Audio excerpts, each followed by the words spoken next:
people can burn up to 5,000 calories a day just sitting in a chair.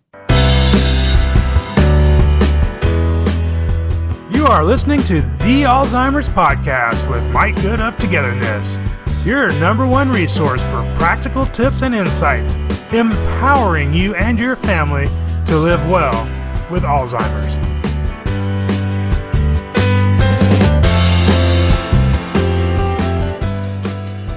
Hello and welcome to episode 23 of the Alzheimer's Podcast. I'm Mike Good of Togetherness.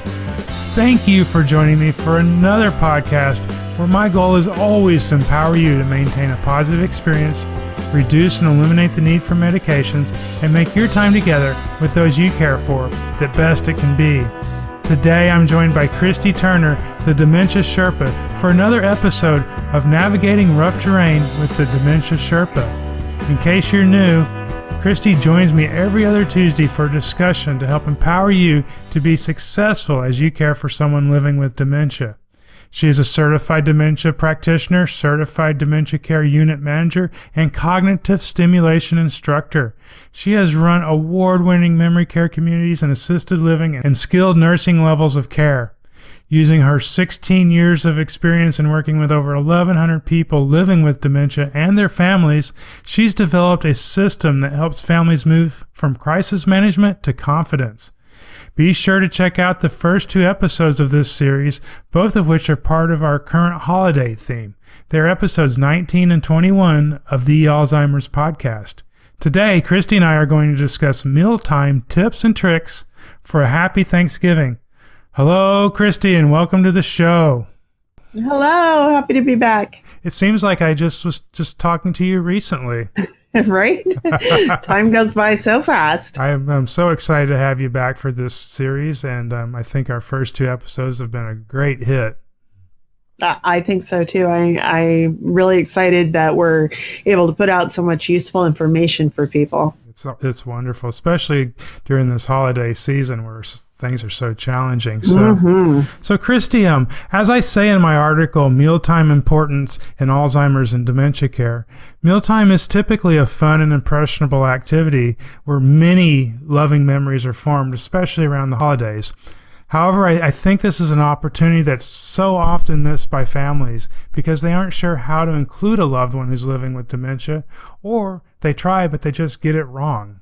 What do you think? Well, I think as long as you're trying, there's always room to get it right. So I applaud everyone who's out there trying. Exactly. Fantastic. But I do think, especially when we're talking about, like a Thanksgiving meal or a big Christmas meal or Hanukkah or, whatever the big celebration is, it could even just be an anniversary or birthday, right? We put a lot of expectations on it and on ourselves. And so when we've spent an enormous amount of time in the kitchen trying to get everything just right, and, cooking takes a fair amount of timing too, right? Mm-hmm. We sometimes forget that we have a person who's living with dementia right there with us and can forget to include them. And sometimes too, after spending a long time in the kitchen, your nerves can be a little bit jangled because you've been so focused on what you're doing. And sometimes, your back hurts a little bit, and it would be good to just sit down and take a little break, and you have this person who maybe needs more attention. So we can get a little snappy with them, and rather than including them and making them a part of it, we kind of are looking at them more as a list or an item on the to-do list. Mm. And we don't mean to, but that's how we're coming off. So that's not great. Probably another great opportunity for a buddy system, right? Where you've Absolutely. You've got somebody in the kitchen with you that's maybe just helping bridge that gap and keep both of you happy and engaged, if you will. Yeah, right. So actually, a lot of times we think, if there are too many people around, then it's going to be really confusing for the person living with dementia.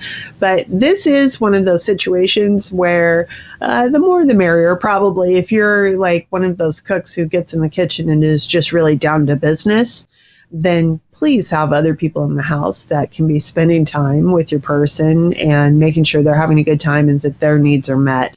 and that they're getting the attention that, they're going to soak up like a sponge. That would be great. If not, if you're a little bit more flexible, but are just looking for some new ideas, something to really consider is what can safely be done in the kitchen by your loved one. So are they still able to stir things? Are they still able to measure things? So load the dishwasher for you, right? Or dry dishes. There's a lot that can be done in the kitchen that doesn't have to do with flame or knives. So if you can get help, fantastic. Have your loved one jump in and do that. Understand it's going to take them longer. They're going to need more direction and visual cues. But people love to be helpful. True. And that is true of people living with dementia. And people love to feel a sense of purpose. So and remember too, if we're talking about like your parent, this is somebody who probably has hosted this holiday meal for years in the past, right? So it's a big deal for them too. And to be able to feel a part of it and like they're contributing to it, that's going to go a long way to generating a lot of good feelings. That's a good point. And I haven't spent a holiday mealtime with a person with dementia, but I have been around, grandparents and stuff who did care and host for us all those years, but then because of a mobility issue or something, they weren't able to take the bull by the horns like they always did. And you could definitely tell emotionally it was really hard on them. Yes. And it really comes down to how do we as a family handle that? So I had one grandma who did not have dementia. She had congestive heart failure. And so what she did was direct us. She sat at the little stool by the phone there in the kitchen, and she told us what needed to be done. And when I say she directed us and told us what needed to be done, understand these were very competent, very capable, very good cooks in the kitchen. Did not matter. I was just like, we're going to do exactly what Grandma says. That's how it is. Because that was part of making it a happy experience for her. So she was well able to direct. So that's one thing that people can still do. I've also had holiday meals with other grandparents who were living with dementia. And so depending on where they are in the disease process, it's going to kind of dictate how the meal is going to go, what your response to it is going to be if you want to make it really successful. And I'm sure everybody does. So, one thing that is really helpful is making sure everybody's blood sugar stays stable throughout the day. Sometimes we get this weird idea like we're going to have Thanksgiving dinner at 6. And I've rarely met the person who is actually able to serve at exactly the time they say they're going to. But I do know a lot of people will say, oh, it's Thanksgiving and that's kind of our food holiday of the year. So they won't eat anything all day because they're saving up for the big meal. Right? And in my family, actually, the traditional time is around 3 p.m. And that is saying we're going to have it at noon. And it lands the table at 3. And so everybody's like, noon, I can make it till noon. I'm going to skip breakfast. And this might be, okay, by 3 p.m., you have people getting a little squirrely. They're like Betty White in that Snickers commercial, right? You're just not yourself. So make a cheese platter. And this is something your loved one can help with too, right? Put the slices of cheese on the platter, the little hors d'oeuvres, the olives, the pickles, whatever. Have something for people to nosh on so everybody stays, steady on their blood sugar. And then also think about seating. And that was something that you mentioned, Mike, with mobility issues too. Have your person in a place where it is easy for them to get up and down and, get to the table. And if they are not able to transfer from a wheelchair to a dining room chair, make sure that there's room to accommodate that wheelchair. And that's really important. We need people to feel like they're a part of it and like they're not trapped or being talked over or around. And then you want to have them sitting next to a person who is okay with being their support person, at least through that meal. If you're the primary care partner and you have somebody else in the family that wants to do that, great. Take a break, visit with the rest of the family, and know that that person is just going to be completely devoted to your loved one, to making sure that they're having a conversation, that it is a pleasant experience, exactly like what it should be, that if they need help with cutting something or they need help with reaching something, great. They've got someone right there that's going to help them and support them through that. That's a good point. And I can imagine that during the holidays, that picturing that, 20 people around a table and kids off at the card table because there's no room. Right. And Absolutely. you got a lot of family members that are eager to help, but a lot of those same family members possibly have never been around a person with dementia. And while they may be wanting to help, they may not know how to properly help. Right. So this goes to setting expectations. And in the ebook, Successfully Navigating the Holidays, I have an email template that you can use with your family to help set those expectations prior to the event.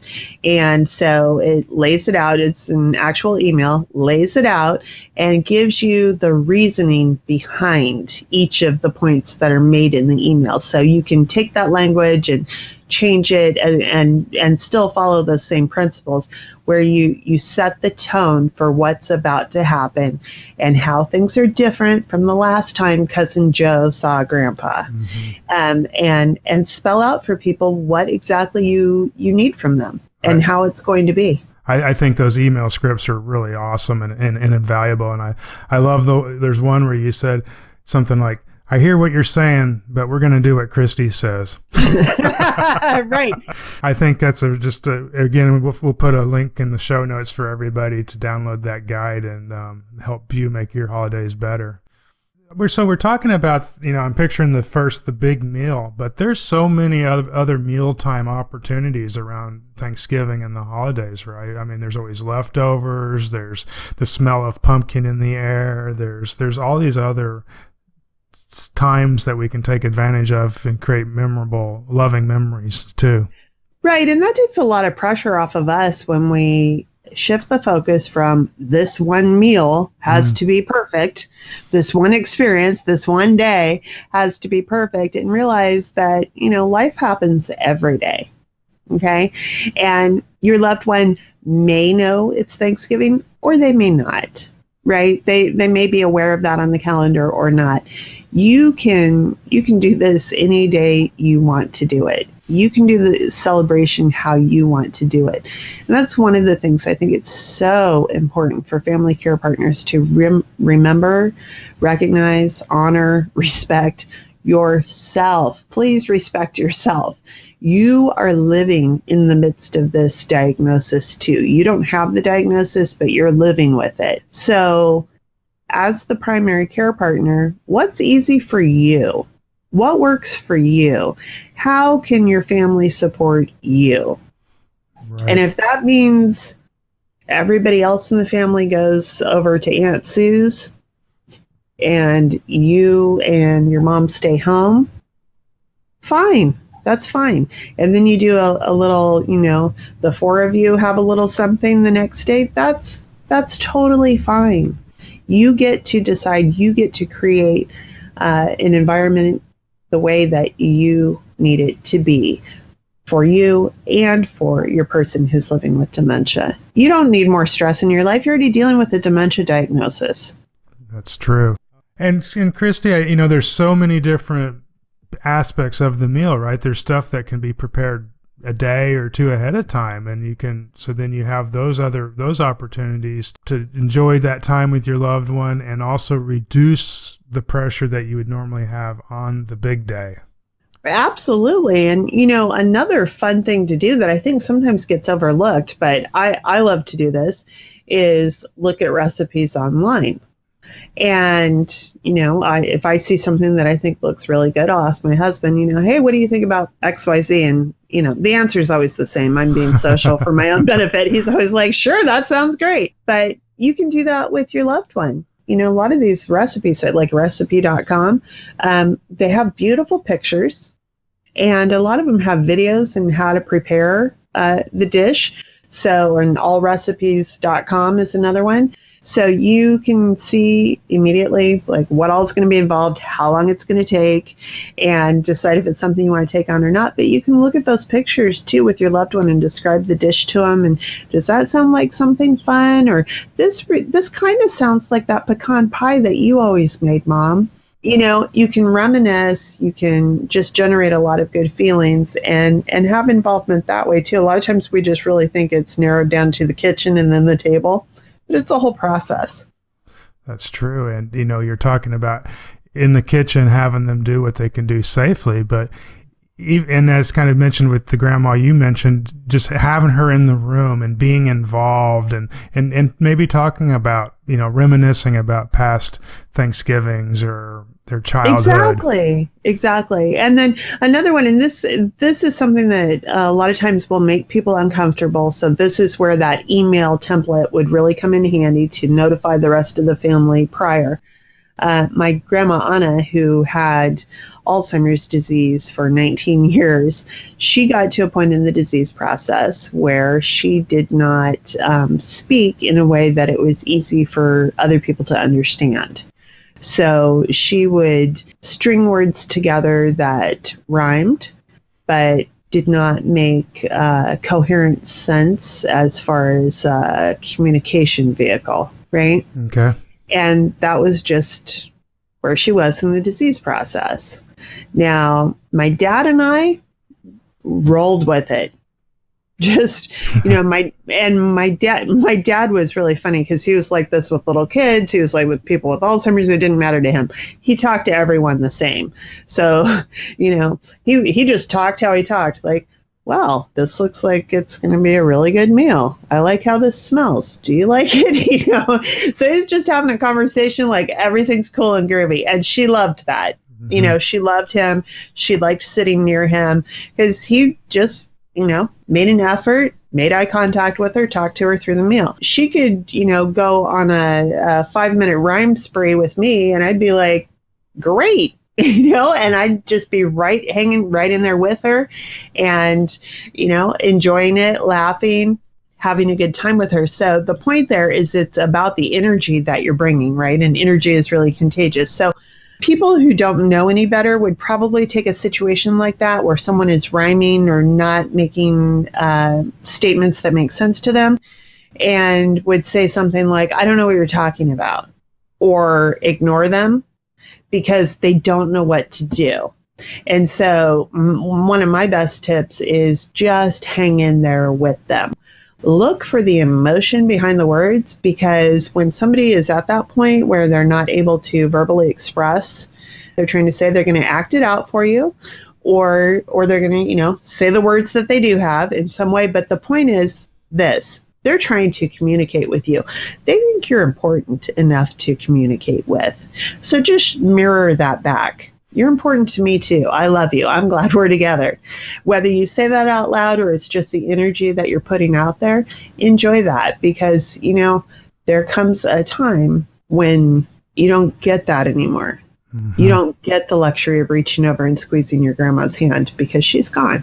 You don't get to hear the sound of that voice anymore, whether the words coming out of that voice are making sense to you or not. That goes away. So enjoy what you can right now and just put that feeling out there. Good advice. And, you know, back to kind of what you've said before is set your expectations and plan mm-hmm. and so that you can reduce the crises or the, you know, the meltdowns, right? Absolutely. And, you know, and there are just some concrete things that you can do too. And that's in the guide. So that's kind of the overarching ideas, generating good feelings, right? Anytime we're together, whether it's a holiday meal or not. But in the ebook, The Successfully Navigating the Holidays, I also have a checklist in there, which is very concrete for how to make meals better. And it gives you a head start. So start using this before the holiday meals and see what's happening, because, you know, it's one thing to create great feelings during a meal, but the other thing that we need to be concerned about is our loved one eating? We don't want them to be losing a lot of weight, right? Mm-hmm. We want them to eat. We don't want them to get dehydrated, so they need to be drinking. And are they able mechanically to manage getting food from the plate or the bowl into their mouth? All of those types of things are in the meal section in the guide, and with a checklist of kind of how are you contributing to what's going on during meal times, and how can you do it differently. And so you're kind of assessing your own performance. And then there are some, I call it 6 do's and 4 don'ts to help you make it a smoother experience. And just some common things that I see happen that we never mean to happen. Sometimes they just do. An example is a few years ago at a support group, I had a lady say, I'm having this problem. My husband's losing so much weight. I just don't know what to do. And so started talking to her, and we dialed down a little bit on what was going on. And it turned out for years, he'd been really domineering. They'd been married for about 50 years, and he had told her exactly what she would be cooking for dinner every night, and she did it. Then, when I met her, he was at a point in the disease process where he wasn't able to do that anymore, and hadn't been for several months. And so she'd been cooking all these treats, to her were treats, that she felt she'd been doing without for years. One of them was liver and onions, which she was serving up 2 to 3 times a week, and couldn't understand why he was losing weight. Oh, no. And I said, is he eating it? No. Has he always loved it? No, he always hated it. I could never have it. Okay, well, why would you think he's going to eat it now? Oh, wow. Oh, well, I thought because he has dementia. So that's just something that is really important people understand, is that taste buds die as we age, but preferences don't. So if somebody is always, if I ever develop dementia, I promise you, I'm not going to suddenly magically love hot dogs. Right, okay, right. It's not going to happen. So little things like that are important to keep in mind. And sometimes our focus is on other things when we talk about meals, because it is such a big topic. So that's a really important one to know. That story reminds me of a situation someone told me about where their loved one was in a care community and they weren't eating. And it turned out they had her mom on such a strict nutritional diet that they were trying to give her a bunch of foods that she just didn't like or wasn't used to. I'm not sure the exact reason. So her daughter started bringing in peanut butter and jelly sandwiches and a Coca-Cola, and her mom instantly ate them and consumed it. So I think, the point there is, we sometimes try to overprotect to the point that we're kind of hindering the situation. Amen. And it's funny because sometimes we're so far behind the 8 ball that then we think, we're making all this progress, and we're not. I remember a lady years ago when I was running a memory care who her daughter-in-law just came unglued on me during a care conference because the resident had gained, I think it was 5 pounds over 90 days. And, she said, when she lived with us, I had her on a very strict diet. Here, she's been here 3 months and she's already gained 5 pounds, blah, blah, blah, blah, blah. Okay, so we got to the bottom of it. It had been a power struggle between the woman living with dementia, who was my resident, and the daughter-in-law and her daughter-in-law. It had been a power struggle for the 25 years the daughter-in-law had been a part of the family. Okay, you know what? First of all, when it comes to Alzheimer's, one of the things that we know happens toward the end of the disease process is people can burn up to 5,000 calories a day just sitting in a chair. They don't have to do anything because, again, the whole brain's being attacked, right? Everything's wonky.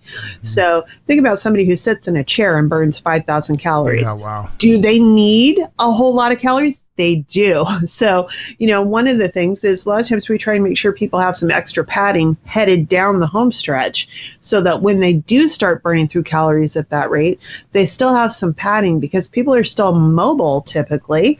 They can fall and break a hip. We want them to have some extra padding if they fall, right? So there's a lot to it. Just kind of look at, is this a power struggle here, or what's going on?